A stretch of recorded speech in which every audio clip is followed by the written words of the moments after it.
Welcome back to the program. This is the campaign edition of Choice 2017, where we're going to make sure we cover for you all the political rallies as they happen. President Uhuru Kenyatta once again is in Tala. Actually, he is expected in Tala any moment from now. Then he'll cross over to Murang'a, go to Embu before he embarks to Nairobi. That's where Jubilee are going to hold their prayer rally at Uhuru Park. And NASA presidential candidate Raila Odinga, together with his brigade, are expected any moment from now to tour Nakuru County. They are all, of course, in a last-minute dash to make sure they get support from Kenyans before the 8th of August date.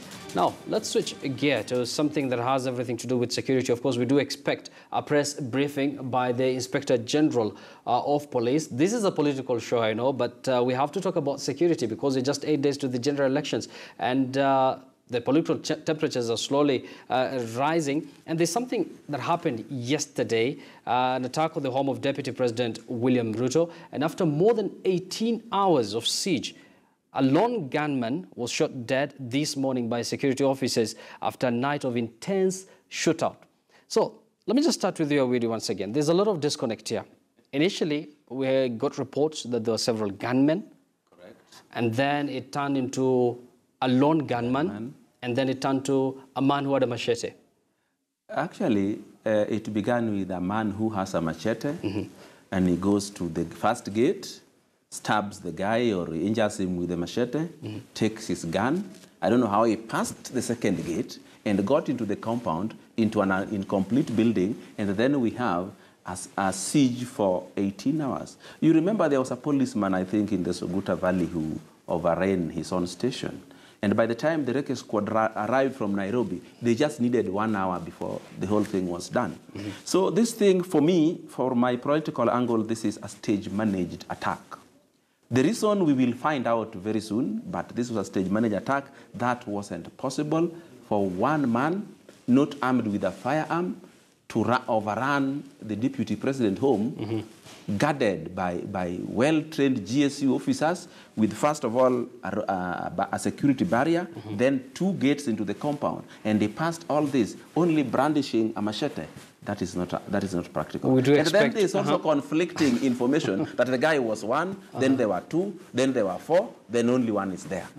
That is, and these bullets they were firing throughout the night, where were they firing them to? Okay, that is something the IG is going to clear, hopefully. We're still waiting for his press briefing that we're going to carry for our viewers live. Mark, what do you read in this? You know, to be honest with you, I'm trying to imagine, in one of my many trips abroad, yes, I happened to get a chance to shoot a gun, yes, one of those semi-automatic guns.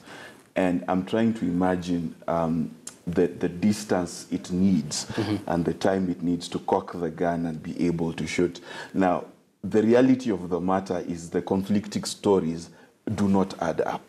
They don't add up.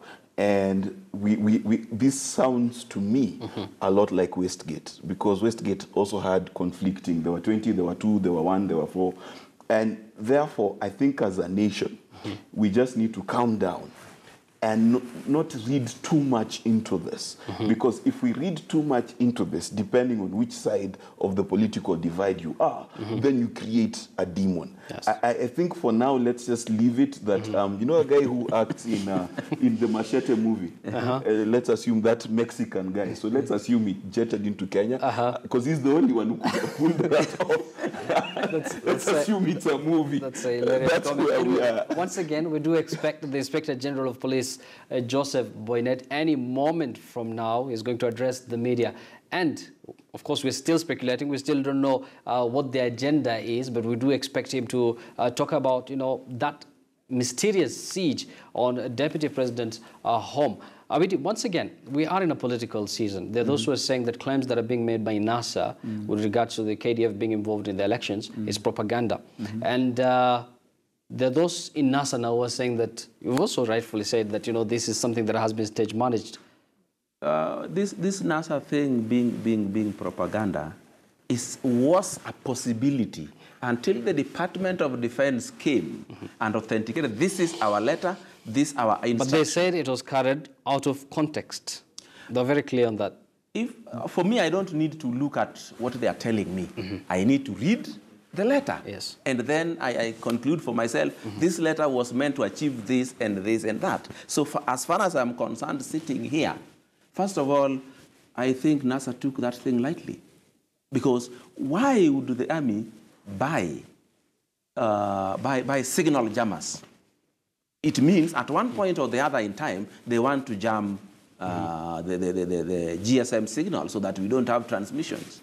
So these are things that needs to be taken very seriously by every Kenyan. The Department of Defense needed to come out, not just to deny, but to explain why these things were happening and why we did not know that they would be happening like this. Otherwise, I think NASA handled it much better than I would have handled it myself. Mark, briefly, before you head to Jogoo House. I absolutely disagree with him, and I'll tell you why. Number one, signal jammers are standard equipment for many defense forces in a situation such as this. And I'll tell you why. Since 2007, the KDF has been preparing to avoid any scenario like this. Why is a signal jammer important? If you're going to coordinate violence, most likely you will use a phone.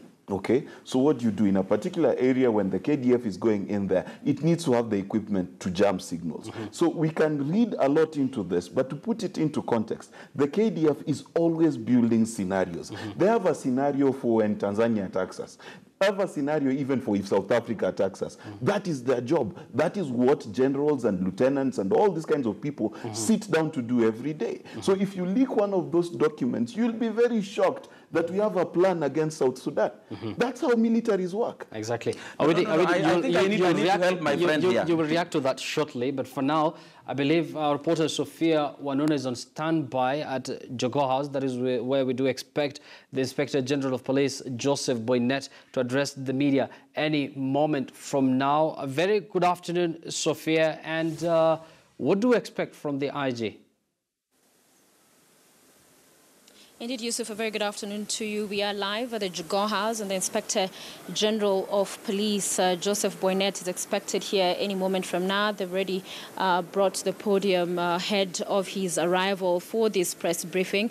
And of course, this is regarding that attack at the Deputy President Sugoi residence yesterday. And there are numerous questions. And as far as what exactly transpired, there have been all manner of accounts of events from eyewitnesses, but there was that statement from the Inspector General of Police yesterday that indicated a lone attacker who was wielding a machete got to the residence of the Inspector General, of the Deputy President, that is in Sugoi, attacked one of the officers who was at the gate and made entry. And of course, you remember thereafter, we saw quite a number of contingencies being deployed from the Reke, that is the elite squad, that is part of the presidential escort, amongst other contingents in that region. It was quite a heavy operation that also went on for hours. So when you look at what the IG statement said last evening and what we saw unfold throughout the day, and reports indicating that they were able to neutralize that attack this morning, there remains still quite a number of questions as to the possibility of that kind of a situation and how it played out. But then there were also other reports that indicated, Yusuf, there were 4 attackers, 2 on a motorcycle, 2 that were walking by, and that they approached, that they allegedly were vendors who ferry their craft around that area, that as well they attacked the officers that were at the security gate making their entry in there. Even other reports indicating that they made their way to the armory. So those are some of the questions we'll be seeking to gain clarification this afternoon. What we know for a fact is the Deputy President was there before this particular attack, had left about an hour or 2 before the same happened. But critical for Kenyans this afternoon as we get this briefing, Yusuf, is that this is the second most protected man in the country. So what was the breach? Because clearly there was.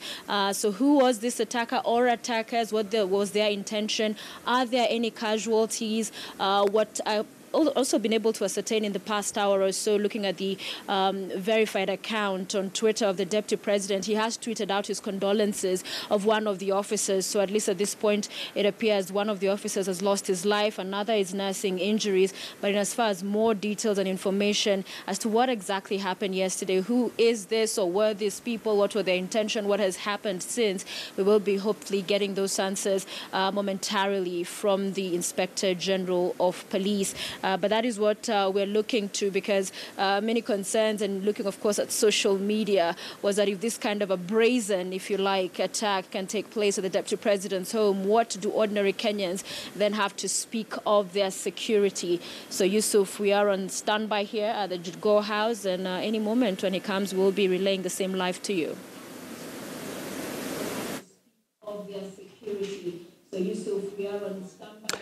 Thank you, Sophia, for that. Of course, the Inspector General of Police, Joseph Boynet, has a lot of questions to answer. And Sophia, one more question. There's some allegations that have been raised by NASA leaders with regards to, KDF, that they're going to be involved in election rigging. And we've seen both the CS Defense and that of Interior coming out together. Do we expect the IG to just hold this press briefing alone, or do we expect the Interior CS also to flank him this time around?